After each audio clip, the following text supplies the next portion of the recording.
दोस्तों कहते हैं कि बच्चे जो होते हैं मन के सच्चे होते हैं। वो एक कच्ची मिट्टी के तरीके होते हैं। उन्हें जिस तरीके हम चाहें उस तरीके का आकार दे करके उन्हें उस तरीके बना सकते हैं। दोस्तों आज की कहानी में भी कुछ ऐसा ही होता है, जहां पर एक विधवा महिला एक नाबालिग बच्चे को अपनी हवस का शिकार बना लेती है। तो आदाब, नमस्कार, सत श्री अकाल, मैं सागर पटेल। दोस्तों कहानी शुरू करें उससे पहले आप लोगों से एक छोटा सा निवेदन है कि अगर अभी तक आप लोगों ने मेरे इस चैनल को सब्सक्राइब नहीं किया है तो मेरे इस चैनल को सब्सक्राइब कर बेल आइकन को जरूर दबाएं, जिससे कि मेरा हौसला बढ़ता रहे। और अगर आप लोगों को यह कहानी अच्छी लगे तो इसे एक लाइक शेयर कर कमेंट बॉक्स में अपनी राय हमें जरूर दें। दरअसल दोस्तों आज की ये जो कहानी है, यह कहानी हरियाणा की है।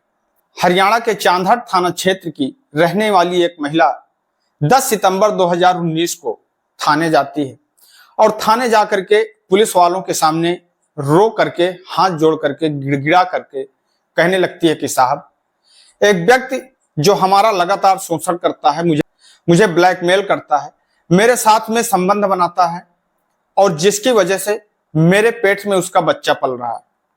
और मैं जब अब उससे शादी करने के लिए कहती हूं तो कहता है कि मैं तुमसे शादी नहीं कर सकता हूं क्योंकि तुम विधवा हो। और जब यह बात वो महिला पुलिस वालों के सामने रो रो करके कहती है तो पुलिस वाले उस महिला के कहे अनुसार उसकी रिपोर्ट लिख लेते हैं। उसके बाद में इसे कोर्ट में पेश किया जाता है। कोर्ट के माध्यम से जांच के आदेश आते हैं और जब 2020 में इस मामले में कोर्ट में सुनवाई होती है और जब यह कोर्ट ट्रायल में चल रहा होता है, उस समय जब वो महिला कोर्ट में कटघरे में खड़ी होती है और उसके सामने वो व्यक्ति खड़ा होता है, वो लड़का खड़ा होता है। दरअसल दोस्तों ये जो महिला होती है, इस महिला की उम्र 29 वर्ष के आसपास होती है और जो लड़का होता है जिसके ऊपर उसने आरोप लगाए थे, उसकी उम्र मात्र 14 वर्ष के आसपास होती है। तो महिला कहती है कि साहब, ये जो लड़का है मुझे 2 साल से ब्लैकमेल करता है, मेरा शोषण करता है और ब्लैकमेल करके मेरे साथ में संबंध बनाता है, जिसकी वजह से मैं प्रेग्नेंट हो चुकी हूं। और अब मैं जब इससे शादी करने के लिए कहती हूं तो ये लड़का कहता है कि मैं तुमसे शादी नहीं कर सकता हूं क्योंकि तुम विधवा हो। जज साहब, और वो महिला कहती है कि साहब, 2015 में मेरे पति जब बिजली का तार लगा रहे होते हैं, उसी समय उन्हें करंट लग जाता है, जिसकी वजह से उनकी मौत हो जाती है। मेरे छोटे छोटे 2 बच्चे हैं। मैं शहर में आई थी बच्चों को अच्छी शिक्षा देने के लिए, अपने बच्चों का भविष्य बनाने के लिए, पर इस लड़के ने मेरी जिंदगी पूरी तरह से बर्बाद कर दी है। जैसे ये बात जज साहब सुनती हैं, जज साहब भी सुन करके परेशान हो जाती हैं। वो भी सोचने पर मजबूर हो जाती हैं कि आखिरकार ये 14 साल का जो लड़का है, क्या इस महिला के साथ में इस तरीके का काम कर सकता है। अब उस लड़के का जो वकील होता है उससे पूछा जाता है, तब वो जो लड़का होता है वो लड़का जज साहब से कहता है कि साहब, मैंने कुछ नहीं किया है। जज साहब उस लड़के से कहती हैं कि बेटा, आपके साथ में जो भी हुआ है, आपने जो भी इनके साथ में किया है, आप पूरी हकीकत शुरू से लेकर के लास्ट तक बताओ। तब वो जो लड़का जब पूरी सच्चाई जज साहब के सामने बताता है तो जज साहब के पैरों के नीचे की जमीन खिसक जाती है। दरअसल दोस्तों वो लड़का बताता है कि जब ये हमारे मोहल्ले पर रहने के लिए आती है, इनके घर से थोड़ी ही दूर पर मेरा भी घर होता है।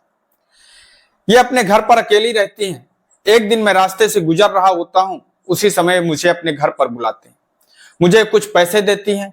पैसे देने के बाद में मुझसे कहती हैं कि उसे दुकान से कुछ सामान लाना है, ये सामान ला करके मुझे दे दो। वो लड़का दुकान जाता है और दुकान जा करके उस महिला का सामान ला करके दे देता है। अब जब उस महिला को जरूरत पड़ती है, कोई काम पड़ता है, वो महिला उस लड़के को अपने घर पर बुला लिया करती है। उस लड़के के घर वाले पूछते हैं कि आखिरकार वहां पर तुम क्यों जाते हो। वो लड़का कहता है कि वो मुझे काम करने के लिए बुलाती हैं, सामान लाने के लिए बुलाती हैं। अब जो उस लड़के के घर वाले भी होते हैं, वो लोग भी सोचते हैं कि एक अनाथ महिला है, उसके घर पर कोई सदस्य नहीं है, इसलिए वो भी अपने बेटे को मना नहीं करते हैं। अब वो बेटा जब भी टाइम पाता है तब उस महिला के घर पर चला जाया करता है, क्योंकि वो महिला उससे अच्छे से बात करती है, उसके साथ में बैठती है, उसे बड़ा ही प्यार करती है। एक दिन वो लड़का जब उस महिला के घर पर जाता है, वो महिला बाथरूम में नहा रही होती है। जैसे ही वो लड़का पहुंचता है, वो महिला आवाज देती है, कहती है कि मेरा टॉवल जो बाहर टंगा हुआ है वो मुझे ला करके दे दो। वो लड़का टॉवल उठाता है और टॉवल उठा करके उस महिला को बाथरूम के अंदर देने के लिए जाता है। महिला दरवाजा खोल देती है, महिला बाथरूम का दरवाजा खोल देती है। जैसे वो बाथरूम का दरवाजा खोलती है, उस लड़के की नजर उस महिला के ऊपर पड़ती है। उस महिला के तन पर एक भी वस्त्र नहीं होते हैं। जैसे ही वो लड़का उस महिला के बदन को देखता है, उसे शर्म आ जाती है। वो अपनी आंखों को नीचे की ओर झुका लेता है, अपने सर को नीचे की ओर झुका लेता है और टॉवल देता है। और टॉवल देने के बाद में वो तुरंत वहां से वापस रूम पर आ जाता है। टॉवल लगा करके बाथरूम से बाहर निकलती है और उस लड़के से कहने लगती है कि क्या हुआ, आप किस चीज से डर रहे हो, आप इतना शर्मा क्यों रहे हो। वो लड़का उस महिला की किसी भी बात का जवाब नहीं देता है और वो वहां से उठता है, चुपचाप अपने घर चला जाता है। पर उस लड़के के मन में, लड़के के दिमाग में अब उस महिला की तस्वीर पूरी तरह से घूम रही होती है। हर समय उसे वही चीज सामने, उसकी आंखों के सामने दिख रही होती है। वो लड़का परेशान होता है। 2 दिनों तक वो लड़का उस महिला के घर तक नहीं जाता है। पर 2 दिनों के बाद एक दिन फिर वो महिला उस लड़के को अपने घर पर बुलाती है। लड़का उस महिला के घर पर पहुंचता है। अब वो उसे और ज्यादा प्यार करने लगती है। और फिर एक दिन वो महिला जब अपने बेड पर लेटी हुई होती है, तब उस लड़के को भी अपने पास में लिटा लेती है। वो लड़का उस महिला के पास में लेट जाता है। दोनों लेट करके टीवी देख रहे होते हैं। तभी वो जो महिला होती है, वो महिला उस लड़के के प्राइवेट पार्ट को टच करने लगती है, उसके बदन को सहलाने लगती है। वो लड़का कहता है कि आप ये क्या कर रही हैं। वो कहती है कि कुछ नहीं कर रहे हैं, आप इतना परेशान क्यों होते हो, बस थोड़ी देर रुकिए, थोड़ी देर के बाद आपको भी बहुत अच्छा लगने वाला है।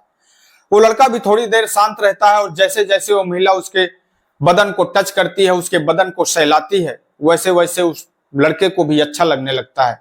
और फिर वो महिला उस लड़के के साथ में शारीरिक संबंध बना लेती है, क्योंकि वो लड़का भी अब उस महिला का आदी हो चुका होता है। और अब वो महिला जिस तरीके से उस लड़के से कहती है, वो लड़का उसी प्रकार से करते हुए चला जाता है। यह सिलसिला चलने लगता है। अब हर दिन वो महिला उस लड़के के साथ में शारीरिक संबंध बनाती है, उसका शोषण करने लगती है। वो लड़का भी धीरे धीरे चिड़चिड़ा होता चला जाता है। उसे अपने घर पर अब बिल्कुल अच्छा ही नहीं लगता है। वो जैसे ही अपने घर से छूटता है, तुरंत उस महिला के घर पर पहुंच जाता है। उस लड़के के घर वाले भी ये सोचने लगते हैं कि आखिरकार इसे हुआ क्या है, ये इतना परेशान क्यों रहता है। पर तभी एक दिन वो महिला, जब उस महिला को यह पता लगता है कि वो महिला प्रेग्नेंट हो चुकी है, तब वो महिला परेशान होने लगती है। वो सोचती है कि अपने घर वालों को क्या बात बताएगी, क्या जवाब देगी, समाज को क्या बताएगी। तभी वो महिला थाने पहुंच जाती है और थाने पहुंच करके उस लड़के के खिलाफ रिपोर्ट लिखवा देती है।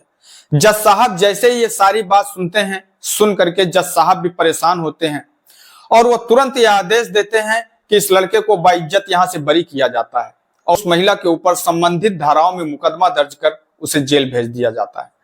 दोस्तों, इस घटना से हमें एक सीख मिलती है, एक सबक मिलती है कि हमारे जो पास पड़ोस के बच्चे होते हैं, जो हमारे घरों के बच्चे होते हैं, बच्चे मन के पूरी तरीके से सच्चे होते हैं। वो कहाँ जाते हैं, किसके पास में बैठते हैं, कहाँ रुकते हैं, वो कब स्कूल जाते हैं, किसके साथ स्कूल जाते हैं और स्कूल में किसके साथ रहते हैं, ये हम लोगों को ध्यान देने की विशेष जरूरत होती है, जिससे कि जैसे उस लड़के के साथ में शोषण होता है, उस तरीके से किसी और दूसरे बच्चे के साथ में शोषण ना हो। तो दोस्तों, इस घटनाक्रम को सुनाने का उद्देश्य किसी को ठेस पहुंचाना नहीं है, किसी को दुख पहुंचाना नहीं है, बल्कि आप लोगों को सजग करना है, सतर्क करना है। मैं आपका दोस्त सागर पटेल इन्हीं शब्दों के साथ में आपसे विदा लेते हैं। कल फिर मिलेंगे किसी एक नई कहानी के साथ में, किसी एक नई घटना के साथ में। तब तक के लिए नमस्कार, जय हिंद, जय भारत।